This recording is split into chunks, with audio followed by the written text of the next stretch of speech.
ایک جنازہ جا رہا تھا تو لوگوں نے اس جنازے کی تعریف کی، بہت اچھا آدمی تھا، بہت نیک آدمی تھا، تو نبی نے فرمایا وجبت، واجب ہو گئی۔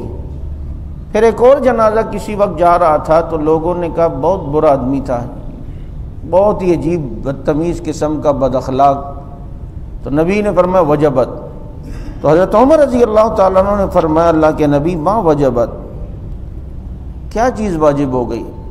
تو آپ صلی اللہ علیہ وسلم نے فرمایا پہلے جس جنازے کی لوگوں نے تعریف کی تو اللہ نے اس کے لیے جنت کو واجب کر دیا،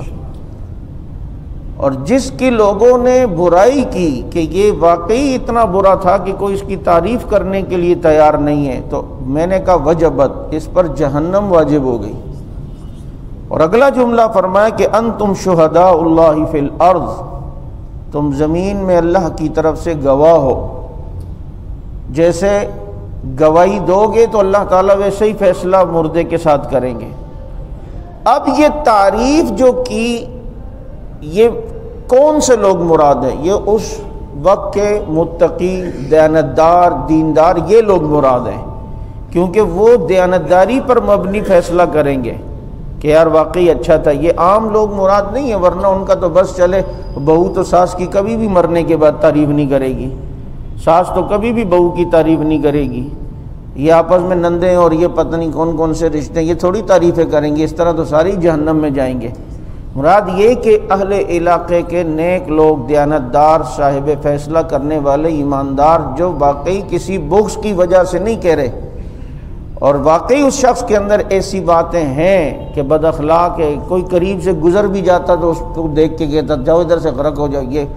اب بتاؤ، اس طرح کے بھی بد اخلاق لوگ ہوتے ہیں، چھوٹی چھوٹی بات پر منہ ماریاں، پنگے لینا اور مستیاں بس اپنی موجوں میں لگا ہوا ہے۔ تو بھائی یہ ایسا ہم بن کر دنیا سے جائیں کہ ہمارے جانے کے بعد لوگ بھی تعریف کریں کہ یار کسی کو تکلیف نہیں دیتا تھا، کسی کی تکلیف دیکھ کر آگے بڑھ کر تکلیف دور کرنے کی کوشش کرتا تھا۔ ہم اپنی نماز روزہ عبادت پر تکیہ لگا کے بیٹھیں، جبکہ جو معاملات ہیں، اخلاقیات ہیں، اس سے ہم کوسوں میل دور ہیں۔ نماز تو پڑھ لی،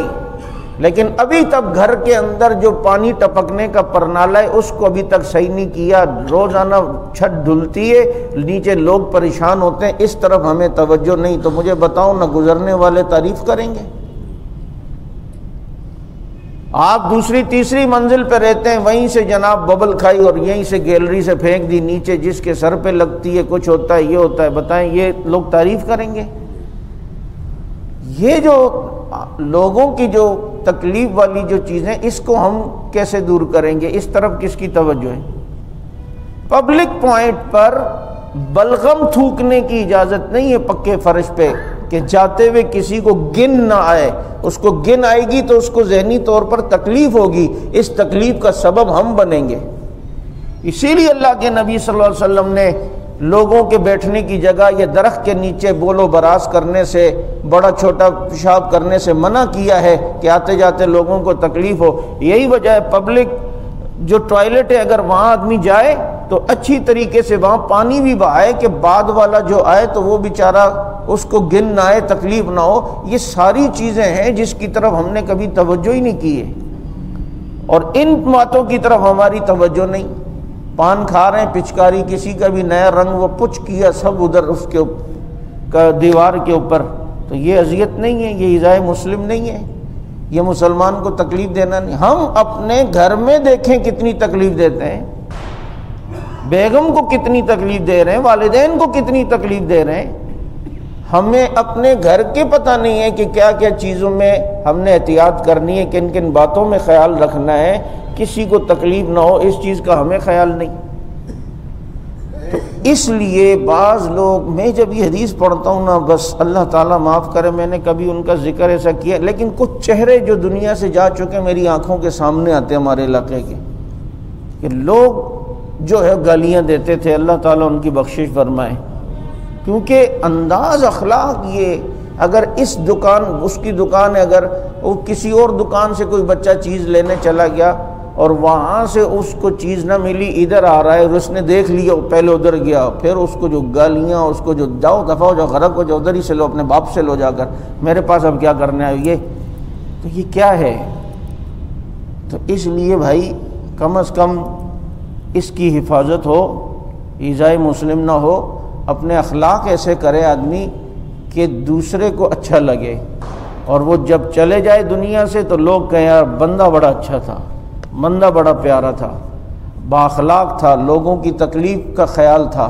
تو اس لیے یہ حدیث جب پڑھتا ہوں یا سنتا ہوں تو یہ چیز خود اپنے اندر بھی سوچتا ہوں کہ پتہ نہیں یہ کسی کو کوئی تکلیف نہ ہوئی ہو، کوشش آدمی کی یہی ہو کہ جی اچھا آدمی بن کے رہیں۔ لیکن یہ تعریف کرنے سے مراد اس زمانے کے نیک لوگ، ایماندار، دیانتدار لوگ۔ پتہ چلا ہماری شہادت کے بعد کوئی شہنشاہ نقوی ہماری تعریفیں کرے گا جیسے لوگ، یہ کالے والے مراد نہیں ہیں، یہ ہرے پیلے کالے یہ مراد نہیں ہے، یہ تو برائی، ان کی تو برائی ہمارے لیے نجات کا سبب ہے، یہ بات یاد رکھنا۔ ورنہ آپ صلی اللہ علیہ وسلم کے جانے کے بعد یہود و نصارہ نے کون سا آپ صلی اللہ علیہ وسلم کی تعریفیں کی تھیں، بڑے خوش ہوئے تھے وہ لوگ، تو یہ مراد نہیں ہے، مراد اس زمانے کے نیک اور ایماندار اور اہل